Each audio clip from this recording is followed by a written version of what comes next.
1978, you're reelected for the last time. You become the caucus leader again, but a new senator comes in from the House, a guy named John Engler. What do you recall about John Engler's arrival in the Senate and your relationship with him during those 4 years?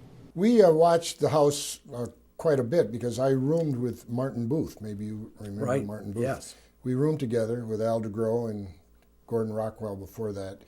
And Martin Booth kept telling me about this John Engler who beat Jack Tepp.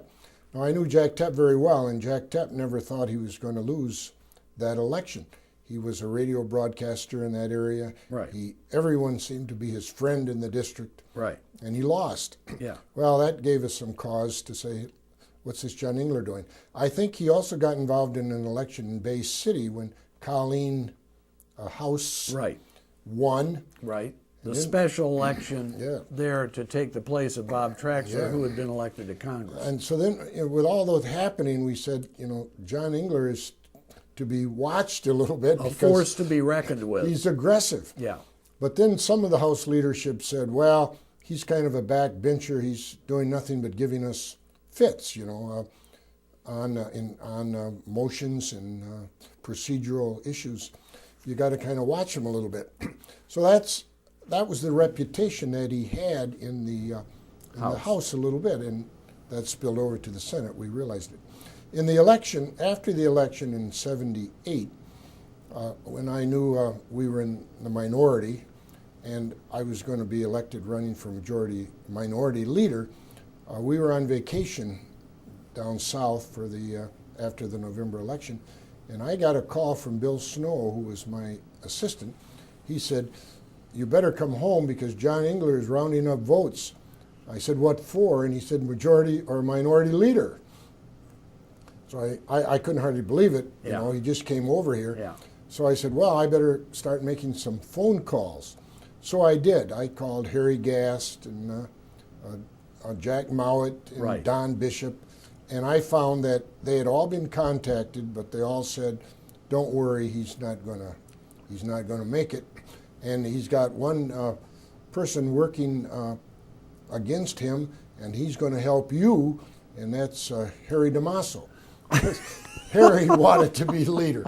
So I had John out there picking up maybe a vote or two, and Harry DeMasso picking up a couple votes, but the rest were solid. But I knew then that he had strong ambitions, and I thought, well, we're going to funnel this in a good way. We're going to make him chairman of the campaign committee, which we did. Right. But that had a issue that backfired on us too. Well, how did that? Well, explain. We had a campaign committee, and we started to raise funds, and John said we're going to have a so-called Senate trust, and the Senate trust would have a number of campaign committees that would all be separate so we could raise extra money. And we had fundraisers, somewhat successful. Jerry Ford came in at my request and spoke at, I think it was John McGough's house, maybe, out in Williamston. So we raised quite a bit of money, and we were putting that in the bank to elect people in seats which were marginal. Marginal seats. And then one day, I was told that John Engler had written checks to a primary guy to against another Republican. Against another Republican in the primary, and without caucus approval. And we in the caucus were somewhat upset about that. This is out of this special Senate Trust Fund. Yeah. Now, what had happened is John, as campaign chairman, we had signed a statement of who could write checks, and he was campaign chairman, and his name got on that thing, and so he could write checks without anybody else having any input. Co-signing. Well, what happened at that point? Did you call him on the carpet? Did you take the trust away from him? What happened?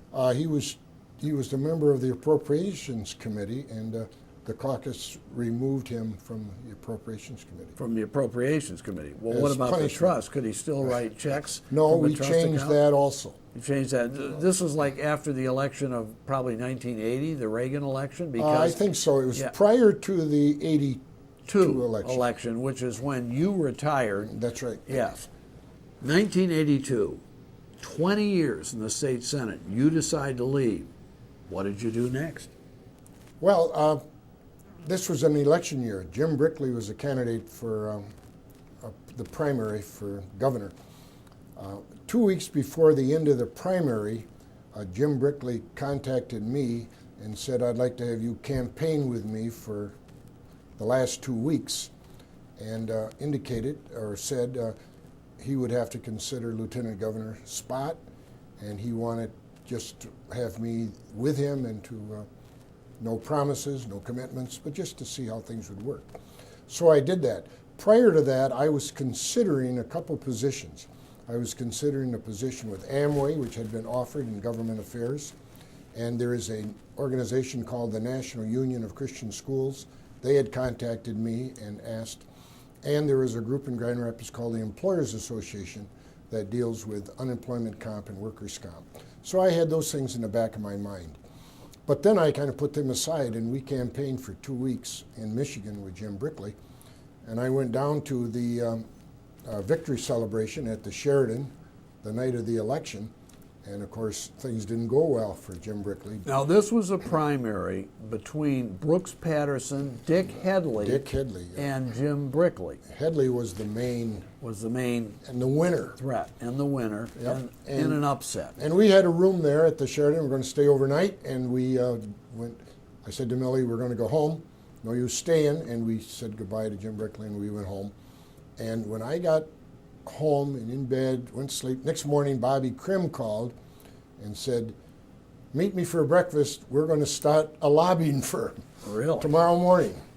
Okay. So But the idea is, if Brickley had somehow won the nomination, you might have been his pick for lieutenant governor, and then he would have been running in the general election that fall against Jim Blanchard. Sure.